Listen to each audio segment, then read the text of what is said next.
News ప్రేక్షకులకు నమస్కారం. చెప్పండి మేడం, ఏ విషయానికి ఈరోజు మీరు హాట్ టాపిక్ తీసుకున్నారు చర్చలో? ఖచ్చితంగా. అయితే భారతీయ జనతా పార్టీ ఆంధ్రప్రదేశ్ లో గడిచిన 5 సంవత్సరాల నుంచి వైఎస్ఆర్సీపీని వ్యతిరేకిస్తూ ఉద్యమాలు చేస్తుంది. ఇది విద్యుత్ బిల్లులు అయితేనే, ఇసుక మీద అయితేనే, టిట్కో ఇండ్ల మీద అయితేనే, తర్వాత శాంతి భద్రతల విషయంలో అయితేనే, అన్ని విషయాల మీద భారతీయ జనతా పార్టీ డే 1 నుంచి కూడా ఉద్యమం చేస్తారు. ఇంకా ఈ రాష్ట్రంలో వైఎస్ఆర్సీపీ చేస్తున్నటువంటి దుర్మార్గ పరిపాలన అన్నింటి మీద కూడా ఈరోజు మనం ప్రయత్నం చేయడం జరిగింది. అయితే ఒక జాతీయ రాజకీయ పార్టీగా ఈ రాష్ట్రంలో మా పాత్ర మీ అందరికీ తెలుసు కాబట్టి తెలుగుదేశం పార్టీ అయితేనే, తర్వాత వైఎస్ఆర్సీపీ అయితేనే, వీటితో ఏ విధంగా మెలగాలన్నది మాకు అందరికీ తెలుసు దేశవ్యాప్తంగా జరుగుతున్న రాజకీయాల గురించి. అయితే మీరు పొత్తులని ఒక విషయం మాట్లాడే సందర్భంలో మాదొక జాతీయ రాజకీయ పార్టీ. మా హైకమాండ్ ఏ నిర్ణయం తీసుకుంటే దానికి కింది స్థాయిలో కార్యకర్తలందరూ కూడా క్రమశిక్షణ కలిగిన కార్యకర్తలు మేమందరం కూడా ఖచ్చితంగా దాన్ని ఆ జాతీయ పార్టీ యొక్క సమాధానం గురించే కదా ప్రాంతీయ పార్టీలు వెయిట్ చేస్తున్నాయి. ఇప్పటికి ఇంకా అంటే ఒక్క ప్రశ్న ఇక్కడ ఏంటంటే, ఒక పక్క అధికార పార్టీ ఇన్ఛార్జ్ లో మారుస్తూ లేదంటే ఏ క్యాండిడేట్స్ ఎక్కడ అంటూ దూకుడుగా సమయం ఇంకా 3 months నియర్లీ ఇంకా 2 to 3 months ఉన్న సమయంలో స్పీడ్ గా ముందుకెళ్తున్నారు. ఇప్పటి నుంచి అభ్యర్థులు అనౌన్స్ చేస్తుంటే కనుక వారి నియోజకవర్గాల్లో పటిష్టంగా ముందుకెళ్ళడానికి అవకాశం ఉంటుంది. ఒకవేళ మార్చినా లేదు మొత్తంగా తొలగించి కొత్త వాళ్ళని పెట్టినా ఆ పార్టీలో ఆ నాయకులకి ప్రజల మన్ననలు పొందడానికి, ప్రజలు ఉండడానికి సమయం ఉంటుంది. కానీ అటువంటి సిచ్యువేషన్స్ లేవే. మీరు టీడీపీతో జనసేనతో పొత్తులో ఉంటారా, లేదంటే సింగిల్ గా వెళ్తారా, ఆ 2 పార్టీలు క్యాండిడేట్స్ ని అనౌన్స్ చేసుకోవాలా లేదా అని చెప్పి ఇంత సందిగ్ధం ఉంది కదా. అటు 3 పార్టీలు వెనకబడి ఉన్నాయి కదా క్యాండిడేట్స్ ని అనౌన్స్ చేయడంలో. ఆశా గారు మిగతా పార్టీ గురించి నాకు తెలియదు, కానీ ఒకటి మీరు చక్కగా చెప్పారు.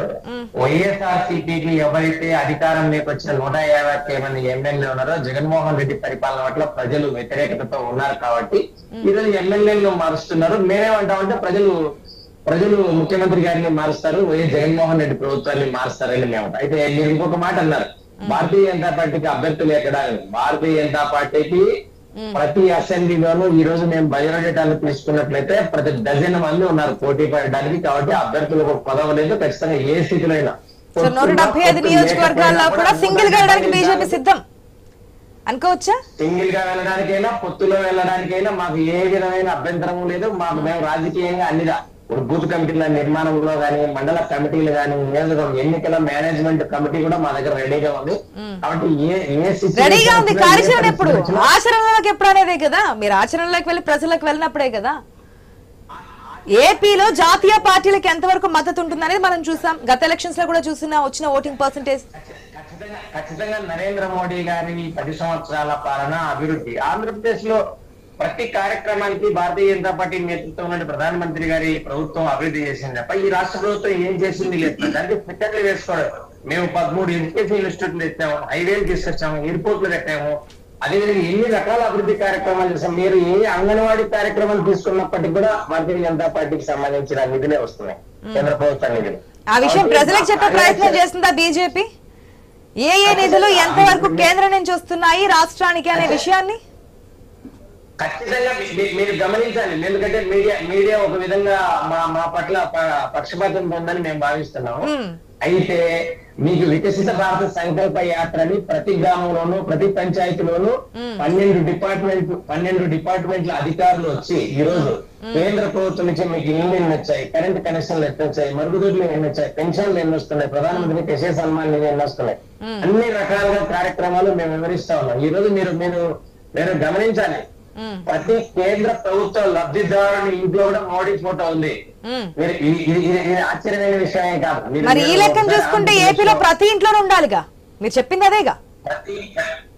ప్రతి చూడండి, నేను ఈ మధ్య ఒక చిన్న గ్రామానికి వెళ్ళిన, ఆ చిన్న గ్రామానికి 66 లక్షల రూపాయలు ఒక సంవత్సరానికి ప్రధానమంత్రి కిసాన్ సన్మాన్ నిధి కింద ప్రవేశ చేస్తున్నాం.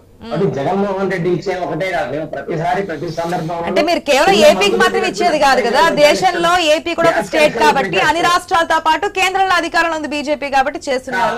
ప్రత్యేకంగా ఏం చేశారని చెప్పి ఏపీ మినిస్టర్స్ క్వశ్చన్ చేస్తున్నారు. ప్రత్యేకంగా ఏం చేశారు కేంద్రం మాకు అంటూ. మాజీ మంత్రులు పేరు నాని కావచ్చు, వాళ్ళు తిని లెక్క పెట్టే విధంగా. ఓకే ఆశ గారు మీ ప్రశ్నలకు ఆన్సర్ చేస్తారు. ఒకే ఒక్క నిమిషం. మీరు వాళ్ళ తిన్నింటి వాసాలు లెక్క పెట్టే విధంగా ఏ విధంగా వైఎస్ఆర్సీపీ మంత్రులు ఇస్తారో వాళ్ళు ఈ రోజు ప్రజా వ్యతిరేకంగా ఎదుర్కోవాలి. మీకు ఉత్తరప్రదేశ్ లాంటి 34 కోట్ల జనాభా ఉన్న రాష్ట్రానికి 20 లక్షలు కూడా ఇల్లు కూడా ఇవ్వలేదు. ఆంధ్రప్రదేశ్ కు 5 కోట్ల జనాభా ఉన్న దానికి 35 లక్షల ఇల్లు ఇచ్చాము. మీకు ఇవే కాదు, గ్రామీణ ఉపాధి హామీ పథకానికి రీజన్ ఏంటి? వేలాది కోట్ల రూపాయలు డబ్బులు. రీజన్ ఏంటి అంటే అన్ని రాష్ట్రాలు సమన్వయంగా చూడట్లేదా బీజేపీ? ఎందుకు ఒక రాష్ట్రానికి ఎక్కువ, ఒక రాష్ట్రానికి తక్కువ ఇస్తున్నారు? అది కూడా ప్రశ్న ఉత్పన్నమవుతుంది.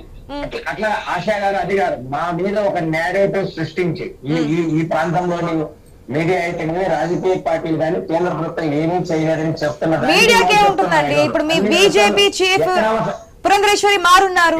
పురంధరేశ్వరి చేసే ప్రతి కార్యక్రమాన్ని మీడియా చూపిస్తుంది, పెట్టే ప్రెస్ మీట్ ని మీడియా కవర్ చేస్తుంది, మీరు చేసే ప్రతి పనిని మీడియా కవర్ చేస్తుంది కదా. ఆశా గారు అది కాదు. ఇప్పుడు మీకు ఆర్బీకేలని రైతు భరోసా కేంద్రాలని నిర్మిస్తున్నారు. వాటిని ఇవేమిటితో నిర్మిస్తున్నారు? గ్రామీణ ఉపాధి హామీ కింద మెటీరియల్ కాంపౌండ్ లో వచ్చిన డబ్బులతో నిర్మిస్తున్నారు. అవి కేంద్ర ప్రభుత్వ పథకాలు. ఓకే, ఇప్పుడు నిధుల గురించి పక్కన పెడదాం. టీడీపీ వచ్చి అడిగే వరకు, చంద్రబాబు వచ్చి అడిగే వరకు కూడా పొత్తుల గురించి ఒక క్వశ్చన్ మార్క్ లో పెట్టి ఉంచుదాం అనేది బీజేపీ ప్లానా?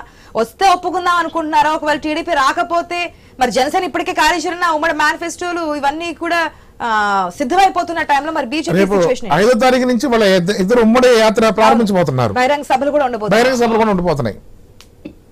పవన్ కళ్యాణ్ గారికి, మా మిత్రునికి, జనసేన పార్టీ అధ్యక్షులకు వారికి ఆ స్వేచ్ఛ ఉంది. జనసేన మా మిత్రపక్షము అయితే మాకు ఎవరో పొత్తులకు అడుగుతారని కాదు. మా రాజకీయ వ్యవహారాలు మాకు మా కేంద్ర నాయకత్వం, పార్లమెంటరీ బోర్డు గాని, జాతీయ పదాధికారుల సమావేశంలో గానీ అన్ని విషయాలు చర్చించడం జరిగింది ఇదివరకే. కాబట్టి ఎప్పుడు ఏం చేయాలో మా అధిష్టానం నిర్ణయం తీసుకుంటుంది. తెలుగుదేశం అయితే చంద్రబాబు నాయుడు అడగాలని అట్లనేం కాదు. ఆ సందర్భాన్ని బట్టి పెద్దలు నిర్ణయించుకుంటారు. ఖచ్చితంగా పొత్తు ఒకవేళ ఉన్నట్లయితే ఆ దిశగానే ముందుకెళ్తాం. మా కార్యకర్తలు కూడా కలిసి పనిచేస్తారు. అందులో ఇంకొక విషయానికి ఉండాల్సిన అవసరం లేదు. అయితే ఆంధ్రప్రదేశ్ లో భారతీయ జనతా పార్టీకి ఉన్న లక్ష్యం అంటే 5 సంవత్సరాలుగా ప్రజలు పడుతున్న ఇబ్బందులను తొలగించాలని వైఎస్ఆర్ కాంగ్రెస్ పార్టీ ప్రభుత్వాన్ని ఇంటికి సాధనమాలని భారతీయ జనతా పార్టీ భావిస్తుంది. అంటే ఆ రకంగానే ఆ దిశగానే ముందుకు వెళ్తామని అనుకుంటారు కదా. అయితే పవన్ కళ్యాణ్ గారి గురించి చెప్పారు కదా, కేంద్ర నాయకత్వంతో మేము అందుబాటులో ఉన్నాం, వారితో చర్చలు జరుపుతున్నాం అని చెప్పిన సందర్భంలో. కాబట్టి పవన్ కళ్యాణ్ తెలుగుదేశం పార్టీ ఉమ్మడిగా వెళ్తున్నారనే ఒకటి కాదు. అంటే నిన్న కూడా మా రాష్ట్ర అధ్యక్షుడు మా పెద్దలు కూడా జనసేన ముఖ్య నాయకులు కలిశారు, రాజేంద్ర గారు.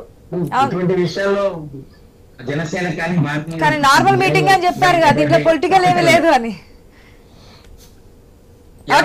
పొలిటికల్ లేదంటే మీరు తెలుసుకోండి ఆశా గారు, మా కేంద్ర పెద్దలు ఏమో మీరేం చెప్తారే కదా మాకు తెలిసేది. ఒక నిమిషం అండి, శ్రీనివాస్ చౌదరి గారు గుడ్ మార్నింగ్ అండి. వెరీ గుడ్ మార్నింగ్ ఆశా గారు, చెప్పండి.